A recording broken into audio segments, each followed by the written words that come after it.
Bonjour à toutes et tous, je suis ravi de vous accueillir aujourd'hui pour le podcast Les athlètes de l'entreprise. Je suis Gwenaël Cinquin, dirigeant de l'ODEL et créateur de Campus Club Formation, qui est un programme de formation et d'accompagnement dans les domaines des activités physiques et cérébrales au service du développement personnel et de la performance en entreprise. Et ben, dans ce podcast aujourd'hui, j'ai l'énorme plaisir d'accueillir David Gauthier. David, qui est un ancien joueur de haut niveau et maintenant entraîneur de haut niveau. Et il va passer la grosse demi-heure qu'on va passer ensemble maintenant. Donc bonjour David. Bonjour. Je suis ravi de t'accueillir pour ce podcast. Merci pour l'invitation. Eh ben, c'est sympa que tu prennes un moment pour décoder l'entreprise, le sport. Tu as été à la fois joueur, à la fois entraîneur, et tu es entraîneur aujourd'hui, donc ça, tu vas pouvoir partager toute cette expérience-là. Alors, même si je connaissais déjà quelques dates, te connaissant, et ben voilà, tu m'as envoyé la fiche de tout ton parcours avec tout ce beau parcours à la fois de joueur et d'entraîneur. Donc, tu as démarré au Centre fédéral à Paris, hein, à Je l'INSEP. démarre quand même à Cholet, mais À Cholet, voilà. je suis parti. J'ai quand même démarré à Cholet sur les équipes de jeunes et après je suis parti effectivement au centre fédéral à Paris. Ok. Donc, tu es revenu à Cholet, par contre, après ce parcours-là à l'INSEP. Et donc, tu as été Cholet Basket entre 98 et 2001. C'est là, d'ailleurs, qu'on a eu l'occasion de se croiser. Et avec une très belle saison 99-2000, où tu as été le meilleur espoir, hein, du club de Cholet Basket. Et tu as eu l'énorme privilège de gagner l'un des premiers titres de Cholet aussi, la Coupe de France, voilà, avec l'équipe professionnelle. Tu as poursuivi ensuite sur la SIG de Strasbourg de 2001 à 2004. Tu es revenu à Cholet et tu as terminé ta carrière au BCM Gravelines de Dunkerque dans le Sportica. C'était ça le Palais des Sports qui a malheureusement brûlé depuis.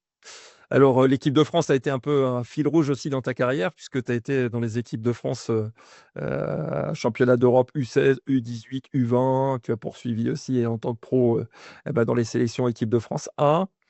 Aujourd'hui, donc, tu es d'ailleurs assistant à l'équipe de France féminine, hein. On y reviendra pour conclure cette présentation. Et tu as démarré ta carrière d'entraîneur à l'UFAB, à l'Union féminine Angers Basket, hein, qui est montée de la Ligue, la deuxième division jusqu'à la Ligue, la LFB, hein, Ligue féminine de basket, en première division. Et ça a été un tremplin, en gros, pour aussi prendre voilà, le poste d'entraîneur à l'Asvel, le LDLC, puisque c'est le naming de l'Asvel, hein, le partenaire principal de l'Asvel entre 2022 et 2024. Et d'ailleurs, dans ce passage-là, tu as été à la fois champion de France, vainqueur de l'Eurocup et élu. Et c'est pour ça que c'est un vrai privilège pour moi de t'accueillir aujourd'hui. Élu meilleur entraîneur, hein, de la Ligue féminine de basket en 2023. Et donc, tu as été l'un des artisans de ce magnifique parcours de l'équipe de France féminine lors des derniers JO, hein, qui s'est joué à quelques centimètres pour le dernier shoot. Euh, voilà, contre les États-Unis, ça s'est joué à très peu de choses. Et nos filles, avec leurs entraîneurs, voilà, on fait vraiment une belle prestation. C'était un énorme souvenir, hein. C'est vrai que ces JO à Paris, c'est quelque chose d'exceptionnel, mais ouais, c'est toujours la petite boule au ventre quand on en parle, parce que c'est beaucoup de positif, mais c'est quand même une frustration parce qu'on aurait pu marquer l'histoire. Bah, voilà. Alors, vous l'avez déjà presque marqué en étant une très belle médaille d'argent, même si ça s'est joué à très peu de choses contre les Américaines. Et c'est vrai que la France fait partie des meilleures nations mondiales, hein. C'est une vraie chance qu'on a en France. Et c'est vrai que le basket français, 650 000 licenciés en France, et voilà, je crois qu'il y a quasiment 40% de ces licenciés sont des filles, hein. C'est-à-dire que le basket en France c'est aussi beaucoup un sport féminin. Et avec les succès qu'on lui connaît, auxquels tu as participé. Alors, les 5 thèmes qu'on va dérouler là dans les 10 douzaines de questions que j'ai préparées pour qu'on puisse aller analyser, vu de ta fenêtre, le thème, hein, qu'on a choisi, c'est manager comme un coach, hein, les secrets du leadership sportif au service de l'entreprise, hein, ta vision à toi qui fréquente aussi les sponsors, les entreprises aussi pas mal au fil de ta carrière. Donc, comment les méthodes des entraîneurs de haut niveau peuvent inspirer les dirigeants et managers qui vont écouter ce podcast. Et donc, les 5 thèmes qu'on a choisis, on va dire sous-thèmes ou points importants dans le thème principal de la transposition du métier de coach au métier de manager en entreprise. C'est un coach inspirant. Bah, comment on peut devenir un coach inspirant? Comment on peut gérer de la motivation et de la performance sur le long terme? Euh, Comment transformer l'échec, hein? Le basket est très anglo-saxon. Il y a beaucoup de joueurs et joueuses américaines qui viennent avec leur culture bah, de l'échec, parce que pour eux, c'est un non-sujet. Ça fait avancer l'échec. En France, la vision est un petit peu, sans doute, différente. Prendre des décisions stratégiques sous pression, ça c'est aussi un thème important parce que bah, dans le quotidien des entreprises aujourd'hui, avec toutes les évolutions digitales, le monde de plus en plus rapide auquel sont confrontés les managers et dirigeants, bah, il faut prendre des décisions et bah, comment on peut prendre les bonnes décisions sous pression. Et dans un match, évidemment, il y a des temps morts, des choses qui permettent d'essayer de prendre les bonnes décisions de stratégie de jeu. Et enfin, comment créer une dynamique collective.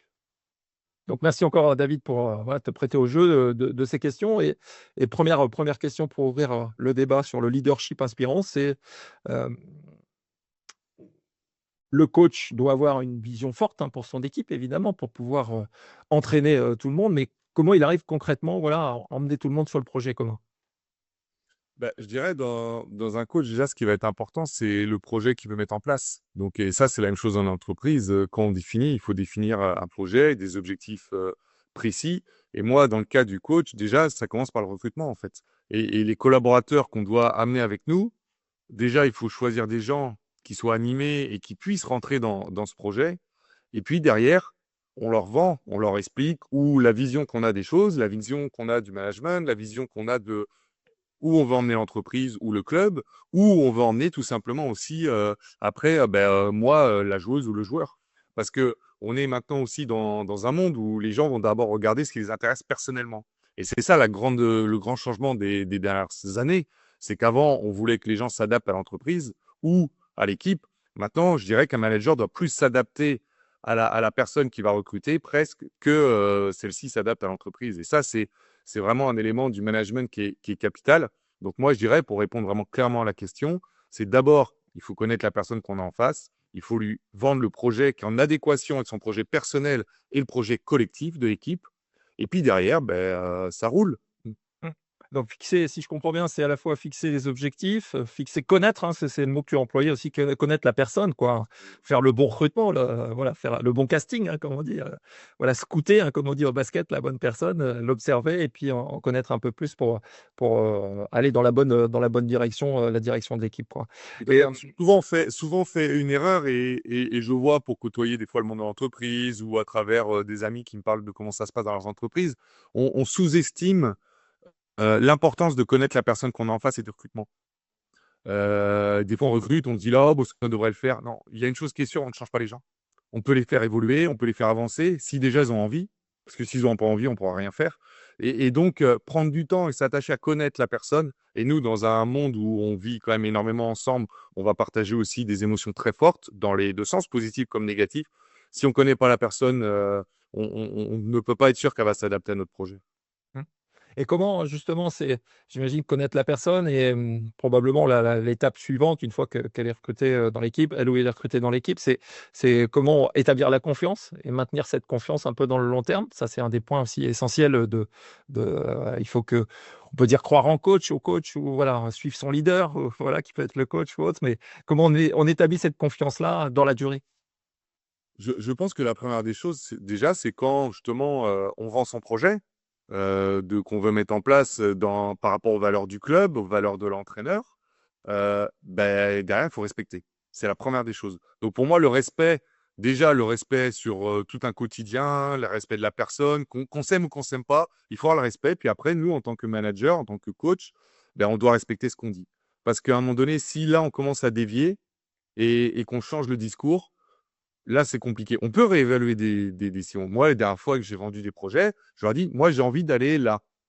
Mais par contre, peut-être qu'on va mettre 3 ans. Peut-être qu'on mettra un an. Donc, au fur et à mesure, il y a des étapes intermédiaires. Et ça, il faut en parler. Parce que notre vision qu'on a, on n'est pas sûr d'y arriver tout de suite. Maintenant, c'est pas pour ça qu'on va mentir à la personne ou qu'on va faire. Et je trouve que pour garder cette relation, c'est quelque chose de primordial, quoi. C'est respecter ses engagements, même dans les moments difficiles.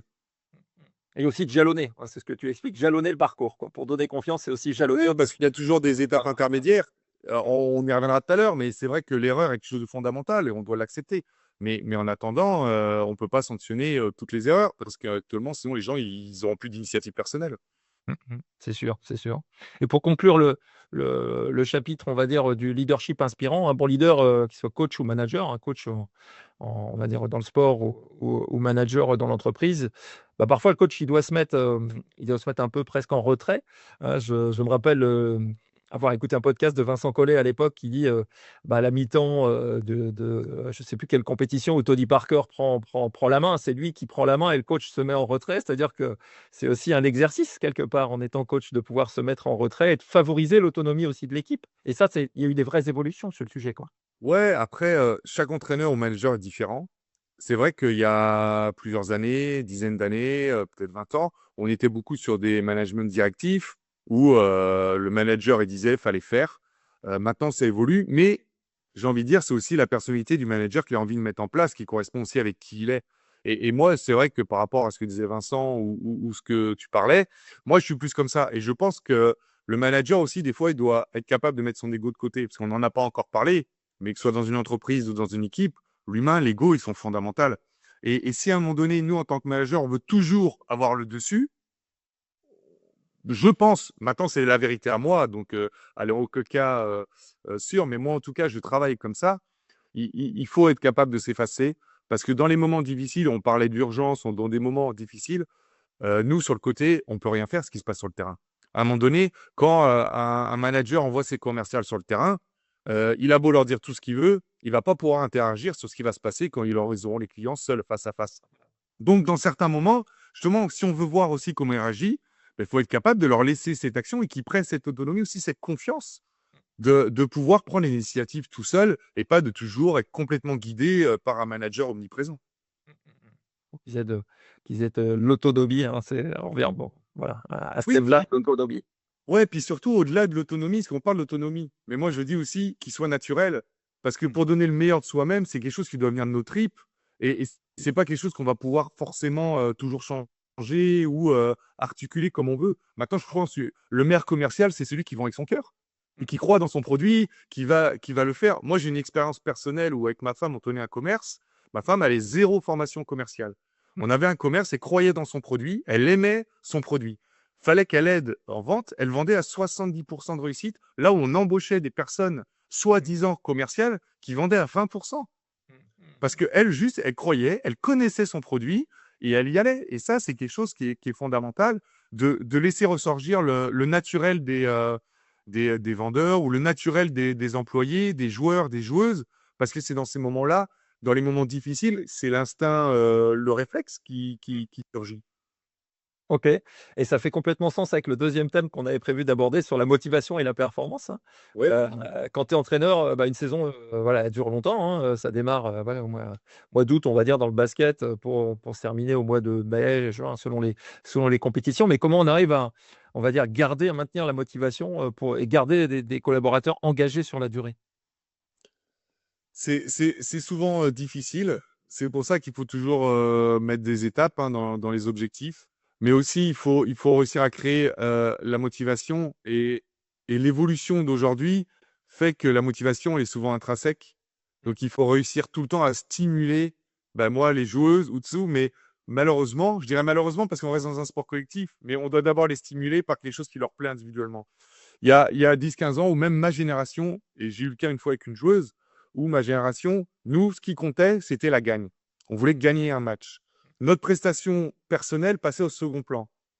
Pendant longtemps, ça a été aussi des fois une différence entre les gars et les filles. Mais de nos jours, la motivation intrinsèque est primordiale et est passée au premier plan. Ça veut dire que maintenant, quelqu'un va d'abord vouloir son épanouissement personnel au détriment même des fois de la victoire. Alors, personne va, d'une manière flagrante, le reconnaître, mais en tout cas, c'est une réalité. Si on gagne, moi, je suis arrivé, on est à 10 victoires de suite, j'ai 3 personnes qui jouent moins, qui n'ont pas de ballon, par exemple, comme on dit au basket, se plaignent.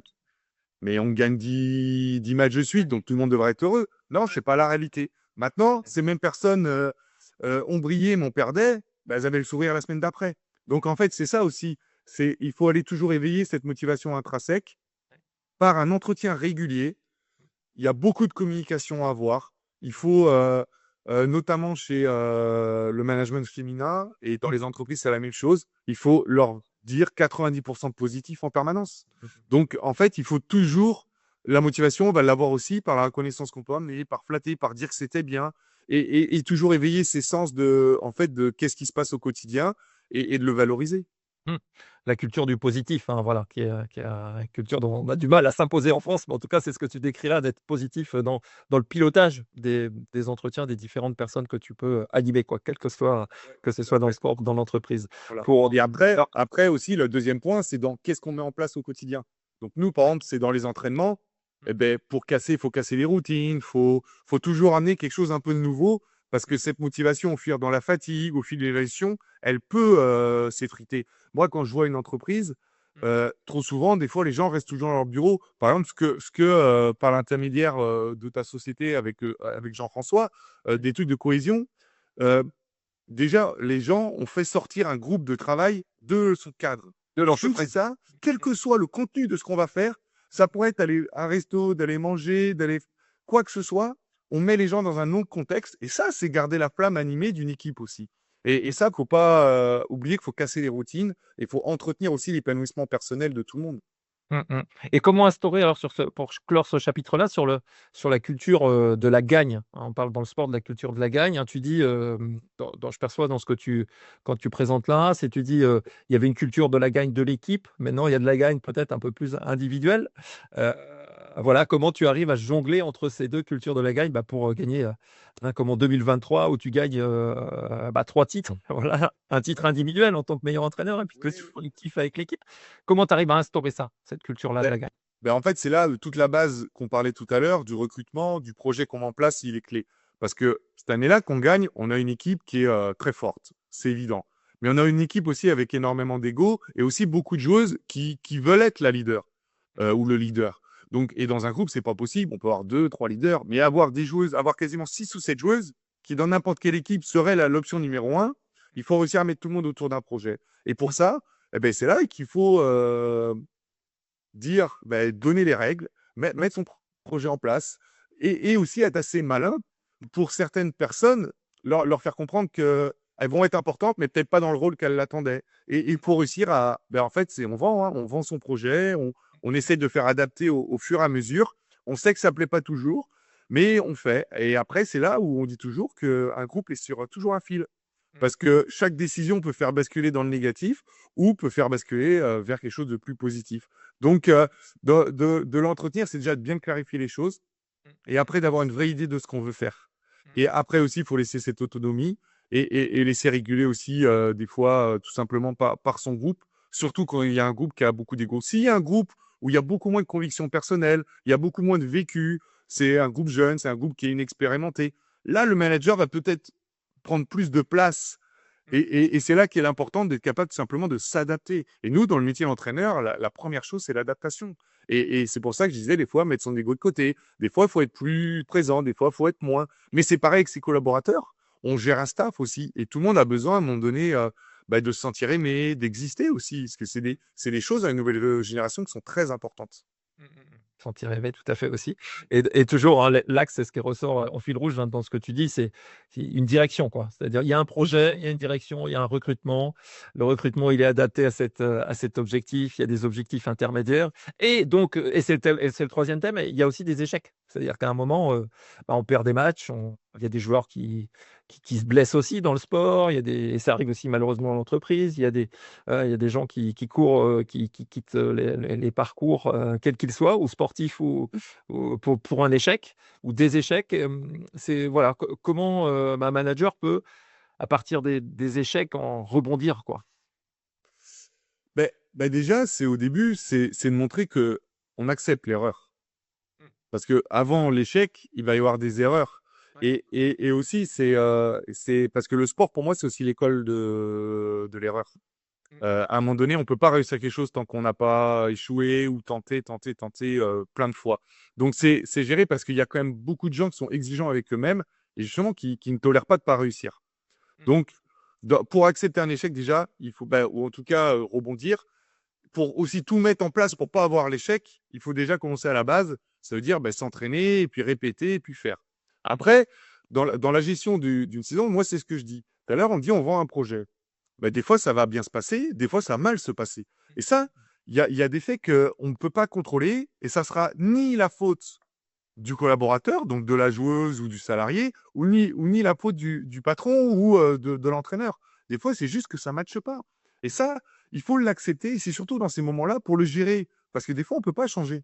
C'est-à-dire qu'au bout de 2 mois, on a vu que ça va être très compliqué. Mais on a encore 10 mois à faire ensemble. On a un CDI, on ne peut pas le casser. La boîte a les problèmes, on peut pas, la personne ne veut pas partir. Et c'est dans ces moments-là qu'il faut aussi de l'honnêteté, de se dire, oui, c'est difficile, mais aussi c'est ni ta faute ni ma faute, mais comment on peut faire pour gérer cette situation d'échec pour, mine de rien, finir notre saison et dans 10 mois, ne pas perdre notre temps. Et c'est là qu'il faut toujours aller restimuler et retrouver, parce que l'échec est permanent. Après, l'échec dans la fin d'une saison est différent d'un échec qu'on va retrouver dans une saison. Dans une fin de saison, on fait un bilan, on fait un constat. Et je pense que pour gérer aussi un échec, il faut savoir reconnaître ses erreurs. Parce qu'il n'y a pas d'échec sans responsabilité collective. Bien sûr, bien sûr. Alors, dans le sport, c'est souvent la faute du coach. On est le premier fusible. Dans une entreprise, je ne sais pas si on va toujours mettre le manager direct, parce que c'est vrai qu'il y a des contrats, il y a des choses qui font que c'est toujours plus dur de changer. Nous, on a des contrats de 2 ans. Donc, c'est très facile de changer. On a un fusible ultra facile. Mais je pense que si on veut bien le gérer, en manager aussi, c'est des choses qu'on peut anticiper auprès de sa hiérarchie, auprès de ses collaborateurs, tout simplement de dire, mais à coup pas, moi aujourd'hui, je me rends compte que ce que je vous ai mis en place, je ne l'ai pas tenu, par exemple. Ou c'était trop ambitieux. Ou je m'y suis mal pris. Ou j'ai perdu ma motivation. Je veux dire, mais toi aussi, tu n'as pas fait ça. Et c'est là qu'il faut aussi se rendre humain. Et l'humain dans tout ça, il est primordial. Parce qu'un manager peut montrer ses faiblesses aussi. Parce qu'en face, du coup, on va aller simuler aussi un peu d'empathie chez notre truc. Et finalement, on va se dire, ah ouais, mais il est honnête avec moi, ce qu'il reconnaît. Puis c'est beaucoup plus facile en ce moment-là d'ouvrir. Et peut-être même que c'est là qu'on va pouvoir, par exemple, dans un milieu de saison, aller faire rebondir la situation et peut-être de passer d'un échec ponctuel à une réussite en fin de saison. Ouais. L'école, alors j'aime bien la formule que que je vais te botter pour mettre dans les formations.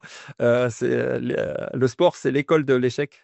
Voilà, des échecs. Et c'est vrai Ouais, que du droit. alors pédagogique. L'école, c'est Ouais, non, pédagogique. c'est l'école du droit à l'erreur. Ouais. Parce que moi, en début de saison, je parle souvent du droit. Parce que, en fait, je montre souvent un document à mes équipes. On a le droit à l'erreur, on a le droit à l'initiative, on a le droit à l'écoute, on a le droit à l'assistance.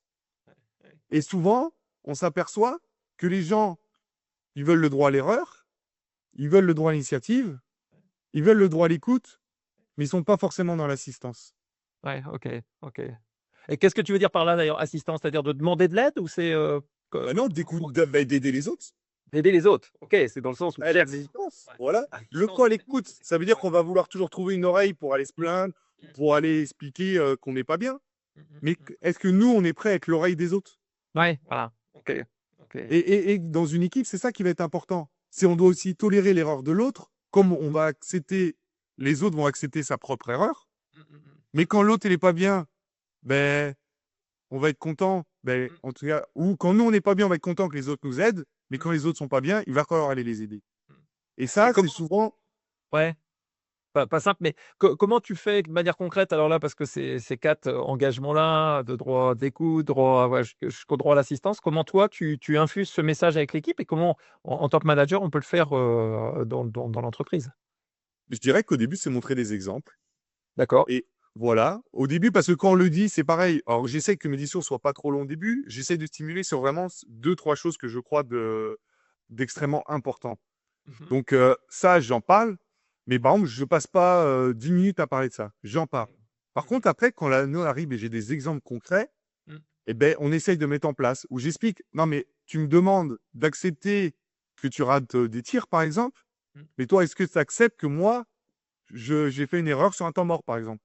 Ouais. Parce que la fille n'était pas contente. Ou alors, pour entretenir ça, Ouais. et c'est là l'importance de bien connaître son équipe. Et c'est ça qui est la clé. Et souvent, je me rends compte que dans les entreprises, les managers ne connaissent pas leur équipe. Ok. Mhm. Par contre, je vais dire, tiens, Gwen, je sais que tu es bienveillant. je pense que ton collègue là, à ce moment, il est pas bien. Moi, j'ai essayé, j'y arrive pas. Je pense que le message que toi, tu lui passerais, il va être plus écouté que le mien. Il faut que tu m'aides pour le bien de l'équipe. Va lui parler. Ok, ok. Mm, Et là, du coup, je vais te sensibiliser, je vais te responsabiliser, je vais te donner de l'importance dans le groupe. mm. Et moi, qui ai d'abord essayé en personnel avec notre collaborateur, en tout cas, par exemple, un autre joueur de l'équipe, Ouais, ouais. maintenant, je vais essayer de faire passer le message par quelqu'un d'autre. Ok. Et peut-être que tu vas me dire, non, mais j'en ai déjà parlé parce que tu étais quelqu'un de bienveillant. Mm, Euh, Ça va venir. Peut-être par contre, toi, fais juste cet effort ou laisse-le tranquille. Et puis c'est là que moi, je vais me nourrir aussi des avis des autres. Parce ouais. que forcément, un manager n'a pas la science infuse. Il y a toujours Bien sûr. des problèmes, quoi. Mm, Et dans l'autre cadre, qui est très important, mm, que je mets dans le début, où il faut faire comprendre à tout le monde, c'est que moi, j'accepte les avis de tout le monde. Et c'est pas parce qu'on n'est pas d'accord que l'un ou l'autre a tort ou raison. raison. Et moi, je prends souvent l'exemple du 6 ou du 9 Ouais. qui est dans les méthodes, alors qui est très simple. Mais en même temps, le management, si on veut se le rendre simple, on, on va se... Alors simplifier, mais on va surtout se créer beaucoup de choses positives. Et quand on leur montre, moi je montre en début de saison le 6 ou le 9, c'est juste de dire qu'à un moment donné, moi je vais avoir ma vision, vous aurez la vôtre. Mm, On mm, a toujours raison. mm. Et là, il faut dire, donc, accepter la vision du partenaire, du coach, du président, des gens différents. Mhm. Maintenant, moi ici, je suis le manager Mm. et on va appliquer ma vision. C'est pas que la volée est pas bonne, c'est que moi, mon job, c'est d'avoir une vision pour l'équipe. Et on va suivre celle-ci. Ok. Et le 6 le 9, alors tu fais concrètement l'exercice comment? Sur le terrain, dans les vestiaires? Tu dessines le 6 au sol? Comment tu fais? Alors, j'ai une petite, quand je fais en début de saison, je fais une petite réunion justement sur un peu comment je vois. Des fois, des fois, je le faisais en une fois, des fois en deux fois. Un côté très sportif et tactique, et des fois Ok. juste un côté sur comment moi je veux que mon groupe y vive, lui-même, en Ok. fait. Et j'ai la petite photo que j'ai dans mon ordinateur du 6 et du 9 avec Ok. des deux Avec petits la liste toute personnages. quoi. Ouais, t'es accent croisé. Bah, c'est quelque chose de bien. Est-ce qu'il y a un échec, toi? Tu dis, si tu regardes dans ta carrière, soit d'entraîneur ou de joueur, mais est-ce qu'il y a un échec qui t'a fait beaucoup progresser dans ta vie professionnelle et comment c'est transposable peut-être dans l'entreprise? Oui. Une année, on monte pas avec. On a une belle équipe avec Angers. On joue l'objectif de remonter immédiatement après être descendu de Ligue 1 à Ligue 2, donc de remonter. Et on va au bout, hein. On a une bonne année. Pareil, il y a beaucoup d'ego, il faut manager, mais globalement, ça vit bien. Après, il y a les blessures dans l'année qui font que les rôles ont pu être réévalués. Et dans ce moment-là, par exemple, j'avais une joueuse primordiale, même ma capitaine. Et ben, elle est blessée 6 mois à un moment de la saison. On approche des playoffs. Et malheureusement, mais c'est pas parce qu'elle est blessée, mais on se met à faire une série de victoires où on perd plus. Mais attention, on perd pas parce qu'elle est pas là. Il y a quelque chose qui s'est créé tout simplement parce que aussi, moins il y a de gens, ben, plus on sollicite les autres, ils Ouais. sont plus responsabilisés, ils prennent confiance. Ça aurait pu être n'importe quelle joueuse et que ça se passe. Mais sauf que quand cette joueuse revient, elle a un Mm, statut mm, et la réintégrer est difficile. Et à un moment donné, mon erreur, c'est que je me suis concentré, je me suis dit, bah, tant pis, je sais que ça va être dur, j'ai tout tenté. Et à un moment donné, j'ai stoppé le dialogue. Et ça, c'est une grosse erreur. Et j'ai appris de ce moment-là, où même si c'est dur des fois, mais dans une relation pour manager ses troupes, ne jamais rompre le dialogue. La communication est tout simplement essentielle. Et souvent, on sait que la personne en face nous critique dans le dos. On sait que la personne en face fait des esclaves. Elle n'a pas envie de jouer pour nous, tout ça. Donc, en fait, ben, le moment de faiblesse que j'ai eu à ce moment-là, c'est de dire oui, bah, tant pis, je vais l'ignorer ou je vais laisser ouais. tomber. Sauf que cette personne-là, quand on a la balle pour monter, Mm, ben, elle a la tête à l'envers. mm, Et elle joue à 10-20% de son niveau réel.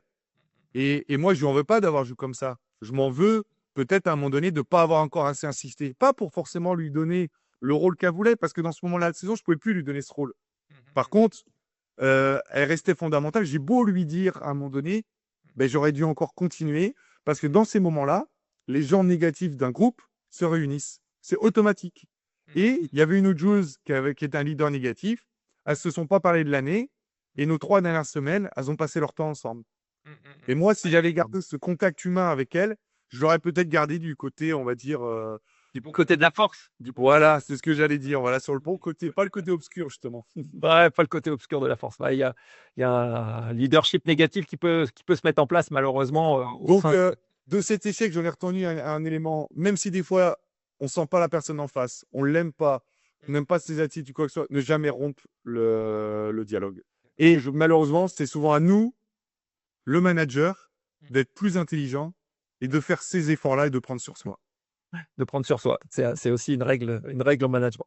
Allez, on passe au quatrième thème sur les décisions stratégiques sous pression, hein. Comme j'évoquais tout à l'heure, hein, les managers en entreprise ont énormément d'outils, reçoivent des dizaines de mails, euh, ont la sollicitation permanente des gens qui ont un état d'esprit voilà, qui peut être un peu perturbé par une situation ambiante. Alors voilà, ça crée de la pression dans un match. La pression est dans une saison, hein, elle est constante, hein, la pression sur les coachs. J'ai connu ça à une époque, hein, la presse, qui est quand même un élément qui a pas forcément les entreprises, qui est quand même un élément de pression aussi. Bon, il y a les réseaux sociaux maintenant. Enfin, voilà, la pression, elle est énorme. Mais comment on peut prendre les bonnes décisions stratégiques, hein, quel conseil tu donnerais, toi, et au regard de ton expérience, quand tu étais sous pression? Ouais, de mon expérience, mais ce que je vois aussi de mon entourage, ce qui peut se passer dans des entreprises, il y a beaucoup de choses. Déjà, il faut maîtriser tout ce qui est maîtrisable. Parce que dans n'importe quel métier, il y a toujours une part d'imprévu. Euh, et nous, dans le sport aussi, elle est énorme. On dit tout le temps, je me rappelle mes premiers moments quand j'entraînais, des fois j'expliquais à mes dirigeants ou mon président, je dis, mais vous vous rendez pas compte, dans notre temps, la gestion de l'imprévu, des fois, c'est peut-être 30 à 40% du temps. Mais ça, c'est quelque chose qui n'est jamais marqué sur une fiche de poste. Donc finalement, cette gestion de l'imprévu, il fait qu'un manager dans une équipe, mais aussi s'il n'est pas bien entouré dans une entreprise, il se retrouve la tête sous l'eau. Donc, la première chose, pour moi, il y a la gestion du temps. Oui, ok. C'est primordial. Je vois trop de managers dans l'entreprise qui ne passent plus de temps, qui ont plus de temps pour, euh, pour tout simplement s'occuper. Parce qu'en plus, l'employé demande de plus en plus de temps de passer tout simplement, même des fois un moment informel, d'être là, de dire bonjour, d'organiser quelque chose, parce qu'on a la tête sous l'eau. Donc, pour moi, cette gestion du temps, elle passe déjà par bien s'organiser et avoir une maîtrise parfaite de tout ce qu'on peut maîtriser. Souvent, je parle, moi, la ligne de la vie, qui est la ligne d'une saison, elle est droite, on a envie d'aller en haut. Sauf que il y a beaucoup de choses qu'on peut maîtriser. C'est-à-dire la connaissance par exemple, connaissance de ses joueuses, connaissance de ses systèmes, connaissance de son environnement, connaissance de l'adversaire, nous, par exemple, dans le sport. Et tout ça va permettre d'essayer de rester le plus près possible de toujours de saluer. Et tous les imprévus vont nous faire dévier et ralentir. Maintenant, si au moins déjà tout ce qui est maîtrisable et ce qu'on peut anticiper, on l'a fait, ça va permettre dans le moment où il faut faire un choix, déjà de réduire le nombre de possibilités et de simplifier la prise de décision. Après, dans cette gestion du temps, il y a aussi quelque chose qui est primordial, et moi que je me suis rendu compte au fur et à mesure, c'est d'arriver le jour J ou le jour important le plus frais possible. Ça veut dire pas trop fatigué. Moi, par exemple, j'ai tendance dans mon mode, je vais surcharger un début de semaine pour alléger une fin de semaine. Ok. Pour que le jour où j'arrive au match, j'ai pas 50 choses dans la tête, que je sois lucide, que je sois reposé, parce qu'à un moment donné, quelqu'un qui est sous pression, s'il y a en plus de la fatigue, un manque de sommeil, plein d'éléments parasites dans la tête, la décision, il y a beaucoup de chances qu'elle soit mauvaise en fait, et que notre réaction, on va être plus irritable. Donc, du coup, dans de la frustration, dans de l'irritation, on est amené à prendre une décision qui sera, je pense, moins bonne, pour l'avoir aussi vécu. Moi, je suis pas quelqu'un qui est de... Et ça, c'est mes coachings de jeunes qui m'ont appris. Je suis pas quelqu'un de... Comment dire? Je suis plutôt quelqu'un de calme. Je suis pas quelqu'un qui va s'énerver sur tout le monde dans un match, aussi bien ses joueurs, ses joueuses, ou de l'arbitrage, par exemple. Et on sait que le coach, l'arbitre, il y a toujours des relations. Et une fois sur un parcours avec une jeune équipe, U15, euh, j'avais une semaine où je suis pas quelqu'un qui fait, mais j'étais sorti deux, trois fois, j'avais une semaine un peu chargée. Je suis arrivé au match fatigué. J'ai dégoupillé. J'étais pas moi-même. J'ai fait quelque chose où j'avais honte de moi. Mais après, en analysant ma fenêtre, ma semaine, c'est juste, je me suis dit, non, mais en fait, c'est pas d'homme, mais en fait, t'es arrivé trop fatigué. J'étais parti parce que j'avais deux, trois compétitions. J'avais été toute la semaine parti sur une autre compétition. Je reviens, je reprends mon équipe. Je les ai pas vus de la semaine. Je suis fatigué, j'ai pas dormi. Et ben, ça a amené que j'ai fait quelque chose que je n'ai pas aimé, qui n'était pas bien. Mais en fait, c'est tout simplement après, ça s'est jamais reproduit, mais ça s'est jamais reproduit parce que j'ai fait attention à jamais arriver dans un état de fatigue comme ça. Et ça, c'est quelque chose qu'on peut contrôler. Et ça va nous aider à prendre la bonne décision dans le moment présent. Donc, si je comprends bien, c'est dans ce que tu dis, c'est adapter la charge de travail, hein, comme tu dis, par exemple, dans la compétition, enfin, dans le basket, tel que tu l'as fait, je charge plutôt le début de semaine, je suis plutôt light parce qu'on va vers le match en fin de semaine. Deux, ce que j'entends aussi, c'est avoir un agenda, une planification aussi, qui te ménage des temps de repos, enfin, voilà, de sommeil, hein, ce qui est essentiel évidemment pour qu'on soit en pleine forme, et aussi d'organiser tout ça, quoi. Ça s'improvise pas, c'est-à-dire Mais de bien sûr. border tout ce qu'on peut border, quoi. Voilà. Ben oui, parce qu'il y a toujours des choses qu'on ne pourra pas contrôler. Et, Mmh. et si on veut, ben, dans ce période de temps, être capable de réagir le mieux possible pour son équipe, son Mmh. entreprise, Mmh. ben, il faut avoir déjà une connaissance parfaite de la situation Mmh. Mmh. et puis arriver dans un état de fraîcheur pour prendre la bonne décision. Je vais prendre un exemple. Un manager qui doit annoncer à un collaborateur qui doit le licencier. Mmh. Mmh. Il y a de grandes chances que le manager passe une mauvaise nuit la nuit d'avant. Ouais. Mmh. Parce que c'est facile pour personne d'annoncer ça. Mmh. Mmh. Maintenant, c'est-à-dire qu'il faut des arguments solides, il faut maîtriser, il faut tout. Ben, il Mmh. faut mieux, en amont, bien maîtriser ces arguments et peut-être se dire le dernier après-midi avant, de toute façon, je sais que la nuit, je me cherche pas de plein de boulot ou je fais pas en tout en dernière minute de trouver des arguments et d'expliquer pourquoi on va pas garder. Mmh. C'est la même pareil que quelqu'un, un commercial a une grosse réunion pour vendre un gros projet qui coûte des millions. Mmh. Mmh. Si c'est le soir à minuit, il y en a qui travaillent comme ça. Mais dans du temps, et puis on prend de l'âge, Mmh. on n'est pas, oui, un jeune va se dire, il va bosser jusqu'à 3 heures du mat pour fignoler sa présentation.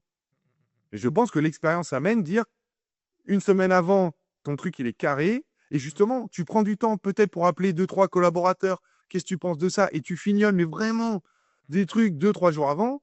Et la veille, tu te passes un bon resto, tu fais un truc pour te décharger, passer du temps avec ta famille, faire une chose très simple pour le lendemain, tout donner pour déchirer ton projet, quoi. Mmh. Mmh. Mmh. C'est clair, faut aussi s'inspirer, c'est ce que tu dis, de pas s'inspirer, mais aussi, s'aider des autres. Enfin, quand tu expliques ça, c'est-à-dire que plus on a anticipé, plus on a préparé, plus on a des chances que ça se passe bien déjà, hein. On se projette, il y a de la projection mentale aussi de dire, voilà, mon dossier, il est super bien prêt, donc quand je vais le présenter, déjà, je me projette dans ce rendez-vous-là, je sais que ça va bien, et je peux m'appuyer aussi et demander des expertises, hein. Vous les sportifs, vous avez une chance énorme, c'est qu'il y a un truc qui s'appelle l'entraînement. C'est-à-dire que j'avais calculé une fois en me disant que finalement, bah, 5 du temps, tu es en match et 95 tu Ouais, t'entraînes. tout à fait. Malheureusement, dans les entreprises, c'est plutôt 95 tu es dans le match et puis 5 tu t'entraînes quand tu te formes, hein, dans des formations ou autres. Alors, c'est quoi ton idée Ouais, là-dessus?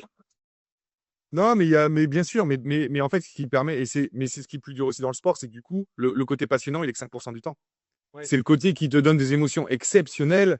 Et c'est là tout l'important de ce qu'on a parlé tout à l'heure, de garder la stimulation, de garder. Mais dans une entreprise, c'est pareil. Il y a combien de boulot? Ils arrivent tous les jours à 9 heures, on fait ça, on se met à son bureau, on fait. Et ils sont 10 dans un bureau parce que maintenant, les open space, c'est à la mode. Ouais, ouais. Et puis, soit ils osent même pas trop parler parce que le patron, il va dire il y a trop de temps, ou alors c'est l'extrême, il y a trop de convivialité. Mais trouver ce juste milieu. Moi, je pense que c'est là qu'il y a plein de choses à faire. Je crois qu'on va y venir après, mais voilà, pour gérer des choses comme ça. Mais comment on peut entretenir par des choses simples une petite cohésion, mais on en reparlera après. Et c'est là que le manager, il doit, dans son temps, garder du temps pour ses collaborateurs. Et ça, souvent, c'est des choses qui ne sont pas comprises dans les entreprises, qu'on dit, bah oui, mais à un moment donné, si on met déjà un manager, il a 50 heures occupées à la semaine juste à ça, et finalement, dans la gestion de son personnel, il n'y a que 2 ou 3 entretiens. Non, il faut du temps informel. Il faut pouvoir prendre un café ensemble. Il faut pouvoir amener les croissants le matin et se dire, on prend une demi-heure autour de croissants. Et c'est tous ces moments-là qui vont aussi souder une équipe. Moi j'ai des exemples où je vois de managers. Et l'autre jour, j'ai fait une intervention sur le management. Et à la fin, un patron d'entreprise, il m'a dit Ayon, tu as parlé du basket, j'aurais pu mettre à la place de basket le nom de mon entreprise. C'est tout ce qui se passe dans mon entreprise. Et il m'a dit aussi c'était une petite entreprise avec le manager qui était le patron, qui, qui, euh, qui a développé avec beaucoup de proximité avec son personnel. Parce qu'au début, c'était petit, il avait du temps, mais du coup, ça crée une super relation, une super équipe. Mais ils ont grandi trop vite, il s'est pas structuré comme il fallait pour l'accompagner. Et à un moment donné, tous ses collaborateurs lui ont proposé d'avoir changé. Mais en fait, changer, c'est qu'il n'avait plus le temps de passer du temps avec eux. Et ça a été à un point de non-retour. Et il s'est rendu compte, en fait, que lui, il n'a pas assez anticipé le fait qu'il fallait qu'il reste disponible pour ses équipes. Ouais, pour ces enfants. Parce que ses équipes, justement, d'avoir le patron disponible, qui était patron et manager, c'est on leur montre de l'intérêt, on leur flatte leur ego, on écoute aussi des fois leurs problématiques. Et ce qui permet de les anticiper et de répondre aussi des fois à des problématiques. Et lui, il a dit, j'ai trop grossi. Et ça a été à un tel point qu'il m'a dit, j'étais obligé de changer toutes mes équipes. Parce que ça crée de tels problèmes qu'il n'y avait plus de machine en arrière possible. Mais par contre, Recréer, voilà, il ne pouvait pas forcément. vu qu'il est devenu plus gros, il a réorganisé. Et Ouais. dans sa réorganisation, il a appris à déléguer Ouais. pour garder un temps pour la gestion de ses équipes. Prendre du temps avec ses équipes, hein, c'est un exercice que je fais faire là quand j'accompagne des managers, c'est je leur fais imprimer leur emploi du temps, en général qui sont des emplois du temps digitaux pour la majorité, en noir et blanc, je leur fais imprimer. Voilà, leurs 3 ou 4 derniers mois et avec les fluos, on va cocher le temps passé dans les différentes activités qu'ils vont pouvoir faire. Et il y a une couleur, c'est combien, enfin, le temps passé avec ses collaborateurs sur les projets, à les écouter, à travailler avec eux de manière collégiale et dans l'écoute. Et parfois, ben, quand on fait l'état des lieux, on se dit: «Ah bah mince, finalement, j'ai fait beaucoup de commerce», parce que voilà, ces petites entreprises, c'est le cas où le patron et le commerçant aussi, il passe finalement peu de temps avec son équipe. Et tout ce que tu as dit depuis le départ de ce podcast, bah, c'est de dire aussi: passer du temps avec vos équipes. Il faut connaître vos équipes et passer du temps avec eux, Voilà. hein. Et pas passer du temps que pour parler du travail. Parce Bah, que finalement, c'est des fois passer du temps pour parler de tout et de rien. On va apprendre à connaître la personne qui va nous permettre de mieux la coacher. On aura moins de conflits et ce temps parce que finalement tous les managers ont des conflits et des problèmes à gérer. Oui, oui. Et peut-être que si tu as passé plus de temps, Et voilà. ce même temps, on va pas l'utiliser après. Donc finalement, notre emploi du temps va rester le même. Sauf qu'un temps, un profit de découvrir, d'apprendre à connaître ses équipes, on aura moins de temps de gérer les conflits. C'est clair, c'est clair. Alors, dernier point de cette première partie du podcast, c'est créer. Déjà, on a abordé une partie de ça, mais créer une dynamique collective et performante, hein. Alors, tu as parlé de fiches de poste tout à l'heure. Je ne sais pas si ça existe, les fiches de poste d'ailleurs, quand vous êtes entraîneur, vous pro, vous signez une fiche de poste en disant, parce qu'un coach, bon, on voit à peu près de quoi on parle, mais est-ce que vous avez, les clubs vous font signer d'ailleurs une fiche de poste? Ça dépend les clubs. Ça Pas dépend. des- Pas forcément, on sait ce qu'on a, en tout cas, c'est clair, mais il n'y a pas forcément le formalisme d'une fiche de poste précise. OK.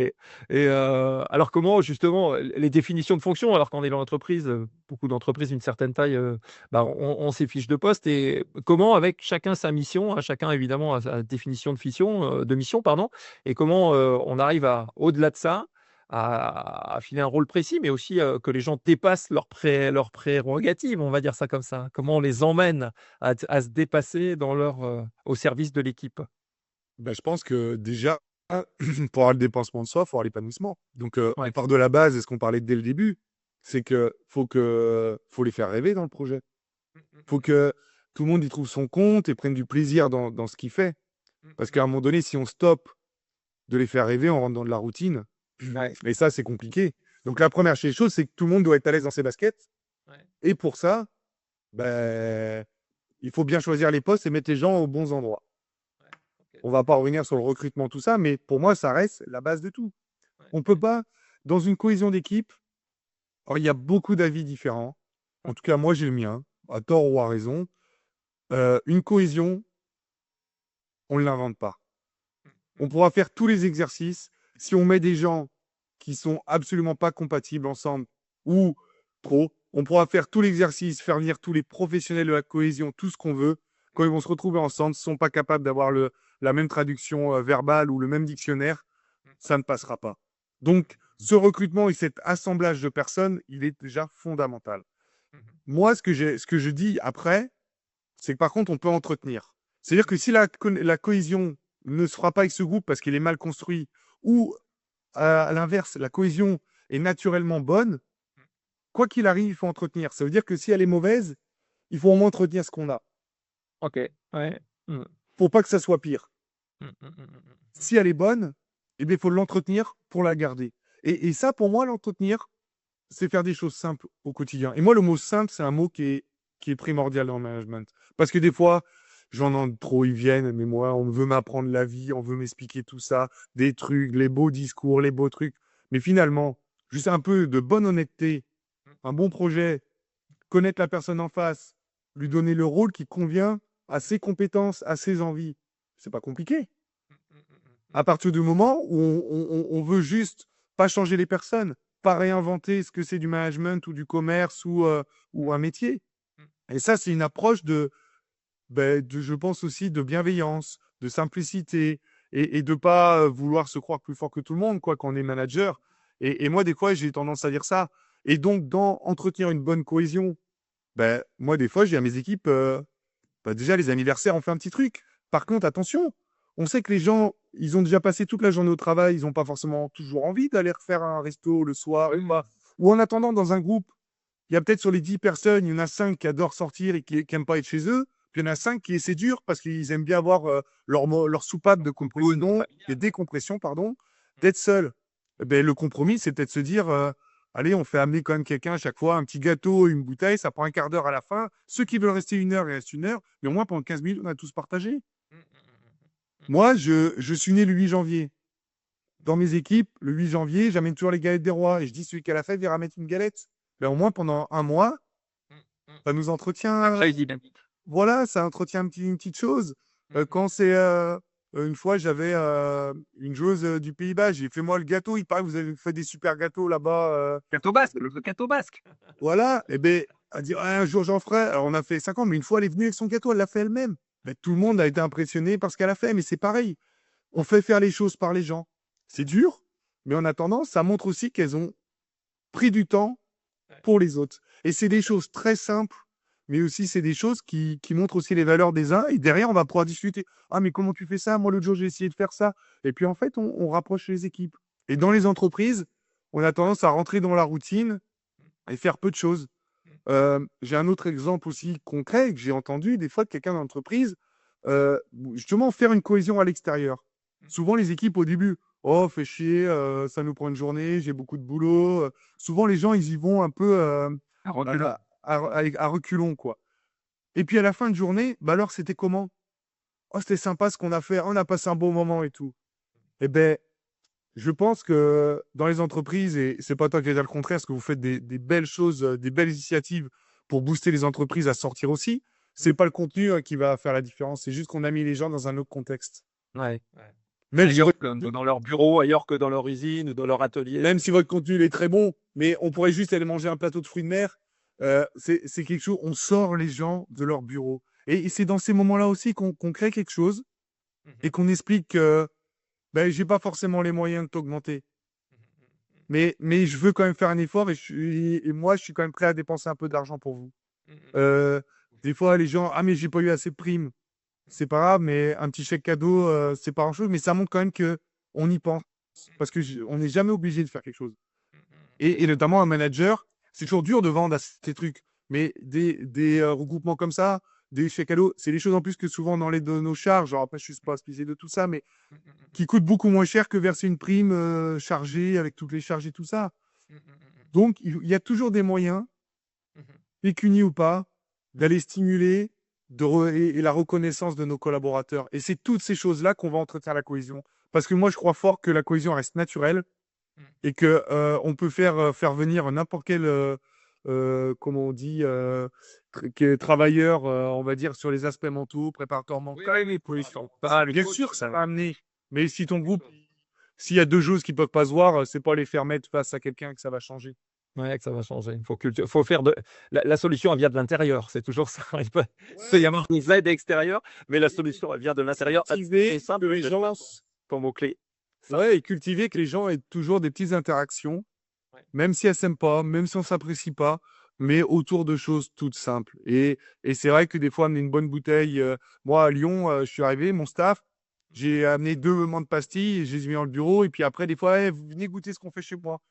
Ben voilà, et j'avais dit aux joueuses, moi j'ai ramené tout chez moi, le bureau est ouvert si vous voulez passer. Il y a deux, trois joueuses qui passaient, qui voulaient goûter l'anjou rouge, qui voulaient goûter le coteau d'Aubance ou la menthe pastille. Mais c'est des trucs tout simples, mais on met un peu de proximité. Donc, tu aurais pu, ouais, la menthe pastille. Je pensais que tu allais parler du couteau du Léon, couteau de Lebance, plus que la menthe Voilà, pastille. les deux. En tout cas, j'avais tout apporté, hein. Ah, tu avais tout apporté. Il y avait tout ce qu'il fallait. Bon, super. On a bouclé nos 5 thèmes, hein. Je te remercie encore pour voilà, tous ces témoignages-là et tout ce qu'on a pu échanger pendant ces 5 thèmes. Je retiens voilà, la culture aussi des différentes expériences parfois négatives qui emmènent à des échecs et que le sport emmène à ça et apprend à ça. D'ailleurs, c'est une des valeurs du sport hein, qu'il faut évidemment, dont il faut s'inspirer aussi en entreprise, de donner la direction, d'y aller par étapes, hein, de cultiver aussi avec des choses simples, c'est-à-dire l'animation de l'équipe, de s'adapter, hein, c'est un des grands messages que je retiens de ce que tu as dit aussi, s'adapter aux différents joueurs, s'adapter aux différentes joueuses, hein, qui sont aussi au cœur de la réussite et surtout aussi d'avoir un cap, hein, tu dis bien, toi, la construction de la saison aussi, eh ben, quand on construit dans les entreprises, on prépare des budgets, hein, on prépare des objectifs. Et évidemment, on va recruter pour ces objectifs ou missionner des gens à l'intérieur de l'entreprise. Donc, Non, mais pour moi, l'humain est au cœur de tout. Ouais. Souvent, on l'oublie. Et souvent, on l'oublie. Et déjà, un manager montrer ou dire à son groupe que ben, le premier échec, c'est de sa faute. Mm, mm, Moi, des fois, ça m'est arrivé de perdre un match. J'ai dit, il est pour moi celui-là, mes joueuses. J'ai mal géré. Ben, je sais que ça m'est revenu des fois par leurs agents ou par leurs entourages. On t'a dit ça, bah, du coup, avouez que tu remets en question, que tu bosses, que tu fais ça. Et ça rapproche les liens en plus. Plutôt que pointer et de crier tout est de votre faute. mm. Bien sûr que des fois, c'est la faute des autres, on va le dire. Mais se mettre aussi à leur hauteur, de temps en temps, ça rapproche. De la même manière que, ben, moi je dis, hein, le droit à l'erreur. Et nous aussi, on a droit à l'erreur. Et c'est vrai que c'est des choses. En tout cas, moi, dans ma conception du management, c'est quelque chose de fondamental parce qu'en plus, je fais partie de ceux qui voudraient dire ces problèmes personnels, on ne les ramène pas au travail. Mais finalement, de mon expérience, je suis le premier à le penser. Hein. Je le dis tout le temps. Moi, je le montre pas. Je vais pas, j'essaie de pas montrer. Mais est-ce qu'on peut être soi-même si on le montre pas? Est-ce que peut-être un jour, accepter d'arriver dans le boulot et puis peut-être, on parle des récompenses. Quelqu'un qui a super bien bossé un jour qui a un problème. Mais pourquoi un manager ne dirait pas, ben, tu sais quoi aujourd'hui? Tu prends ta matinée, c'est moi qui te la donne. Tu prends pas une demi-journée de congé. Tu prends ta matinée, tu reviens, et tu reviens cet après-midi en pleine forme, tu pleures toute la matinée, tu vas prendre une douche, tu vas courir, tu fais, et tu reviens. Et pourquoi, des fois, on va pas plus sur des managements comme ça, de comprendre les gens plutôt que dire prends une journée de congé. C'est clair. De la même manière que on a réussi un super objectif, le manager il arrive, on a vendu, on a dépassé tous les records de l'entreprise, on est là. Eh, vendredi après-midi, rentrez tous, c'est pour moi. Ouais, ouais. Bah, il y a des managers qui le font, hein, j'en connais, hein. Ouais, voilà, mais je pense. Je pense qu'actuellement, ils sont trop peu, ces managers. Parce que on va toujours dire, ben, les primes et tout le monde attend la reconnaissance. Mais je peux comprendre une entreprise qui a un budget et qu'on puisse pas donner toujours Oui, la contrepartie financière, et puis financière que mériterait le collaborateur. Parce que tout simplement, on n'a pas le budget. Il y a plein de moyens de quand même lui montrer. faire d'autres choses On que est... l'argent. D'autres choses que l'argent, c'est clair. Alors juste, il y a 2 options pour, 2 bonus, pardon, pas 2 options pour terminer. Alors là, c'est pour ça que j'ai récupéré le ballon, et je te passe le ballon parce que tu as vécu, une journée, avec nous, sur, les ateliers qu'on met en place avec Jean-François Martin, hein, l'ex-entraîneur des espoirs de Cholet Basket. Et est-ce que tu peux nous en dire un mot? Quels éléments concrets tu as pu, voir durant ces journées ou étudier? Et quels conseils tu donnerais par rapport à ce que tu as vécu, à l'expérience, nous dire un mot de cette, expérience? Et je pose le ballon. Ouais, non, moi, je suis fan parce qu'en fait, alors, ce que vous avez mis en place avec Jean-François est autour du basket, mais forcément, c'est se servir du vécu de Jean-François dans le basket, tout simplement pour mettre des exercices de cohésion et de la bonne humeur tous ensemble. Et ça, c'est fondamental. Quelqu'un qui a plus une aspiration de foot pourrait servir de ça. À la rigueur, basket, c'est que le support. Ce qui est intéressant, c'est ce qu'il y a au cœur. Et au cœur de ça, c'est tout simplement, on amène les gens dans un contexte différent à collaborer. Euh, quand on est sur des chasses ou je sais pas trop, des palettes où il faut amener, à un moment donné, il faut faire ressortir un leader parce qu'il faut que quelqu'un communique. Il faut placer les gens au bon endroit, donc ça amène des stratégies.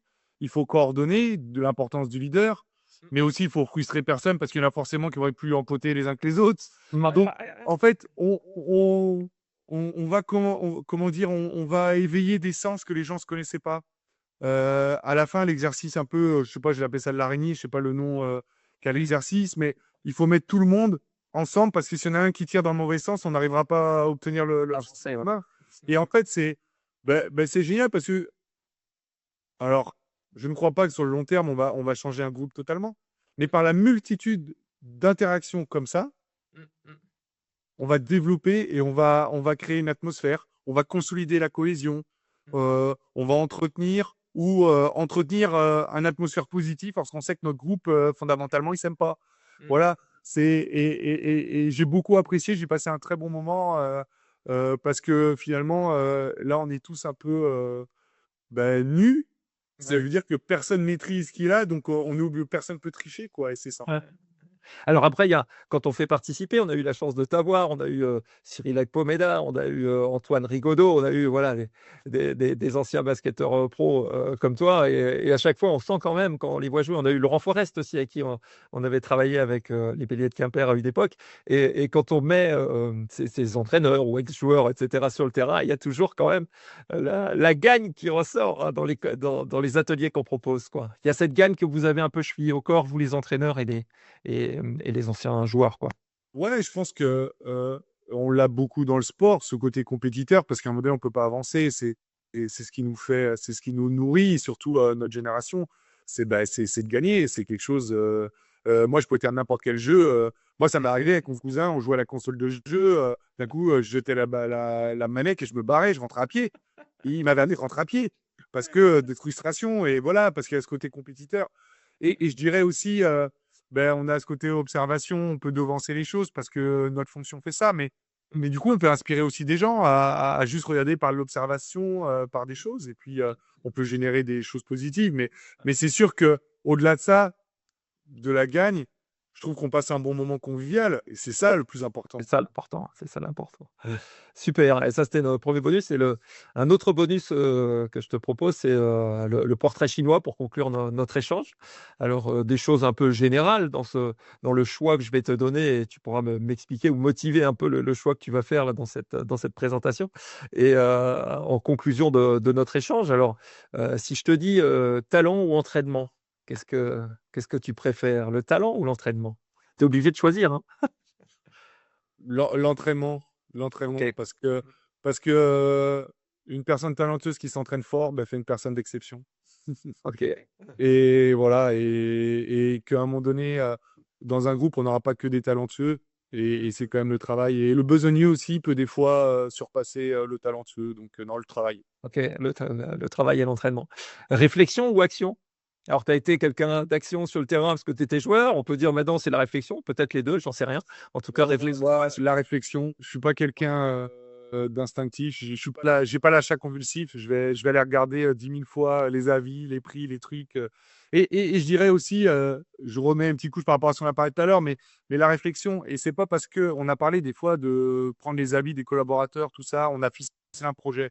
Et moi, par exemple, que je vais recruter une joueuse, je vais demander 15 000 habits ou je vais faire quelque chose. Et des fois, une fois, on m'a dit, ah, mais t'as pas confiance en toi, arrête de demander à tout le monde. Je dis, non, c'est absolument pas ça. C'est que plus je vais poser d'avis, plus je vais renforcer mon truc et je vais être sûr de moi.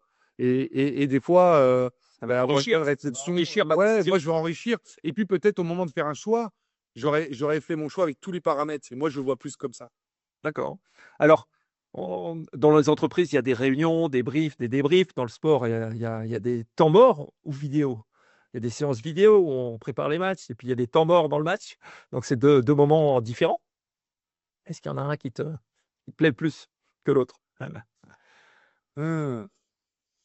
C'est compliqué, vidéo ou temps mort, mais je dirais quand même temps mort parce qu'on est dans le concret, on est dans l'action, l'interaction. Ok, La vidéo est un fort outil, c'est quelque chose de très important, mais aussi à un moment donné, c'est moins naturel. c'est moins naturel. Alors, la Meilleray, toi qui as joué à la Meilleray, le stade emblématique, hein, il y a un projet d'ailleurs à Cholet pour remplacer cette fameuse Meilleray, ou l'Arena. C'est la Meilleray ou Et l'Arena? la mairie sans hésitation, simplement parce que, allez, peut-être à partir de 10 ans, je ratais pas un match de Cholet Basket et que j'ai eu la chance après d'y jouer en jeune et puis en pro et de vivre des atmosphères exceptionnelles. C'est vrai que ça fait un peu de bruit à la Meilleray dans ce vieil hangar extraordinaire. J'y étais pas plus tard que mardi et c'est vrai que, bon, on se dit, ils ont jamais mis des sièges tous de la même couleur et c'est incompréhensible, mais bon, ça en fait son charme, on va dire. Ça fait du bruit, ça met la pression sur les adversaires. Stephen Curry ou Antoine Rigaudot?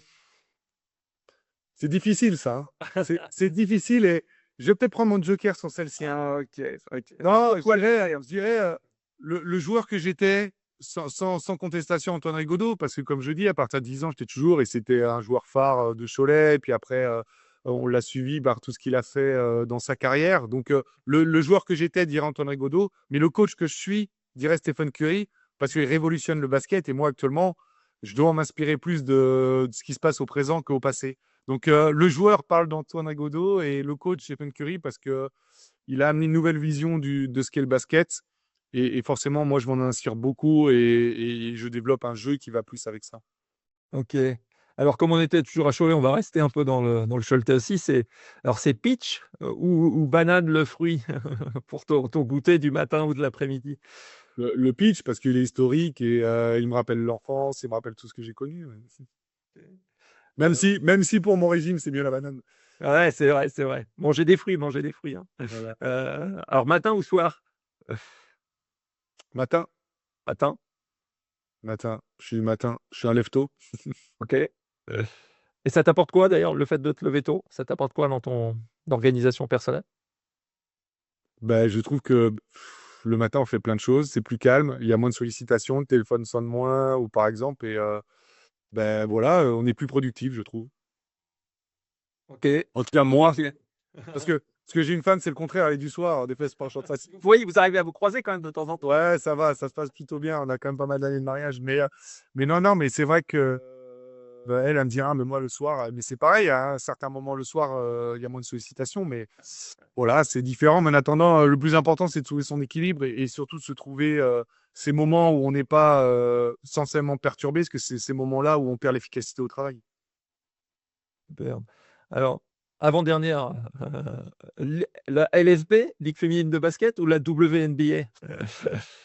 WNBA, pour faire ça en anglais, en américain. Bah, elle a élevé parce que je suis dedans. Mais en tout Ouais, cas, ils sont en train de faire quelque chose de très beau aux États-Unis. ouais. J'espère qu'on arrivera à en faire que c'est quelque chose pour eux, même un vrai championnat et qui soit comme ça adaptable avec le basket européen. Parce qu'en tout cas, c'est bien de valoriser le sport féminin comme le fait la WNBA. Ok, super. Et la dernière, tu as vu derrière, donc il y a un ballon et puis il y a une tablette de coach avec la stratégie qu'on a mis en place. Alors, je ne sais pas si c'était la stratégie du podcast, mais alors toi qui as été joueur et qui est maintenant entraîneur, alors le ballon, bon, c'est l'outil du joueur et la tablette à côté, c'est l'outil de l'entraîneur. Alors c'est joueur ou entraîneur, ballon ou tablette de coach? Je dirais coach quand même, parce qu'on a plus de mérite dans la réussite quand même. Je trouve que, bon, être joueur professionnel, on a comme une belle vie. C'était facile. Nos responsabilités, on les assume rarement parce qu'on a des contrats et puis souvent on retrouve un contrat quand même.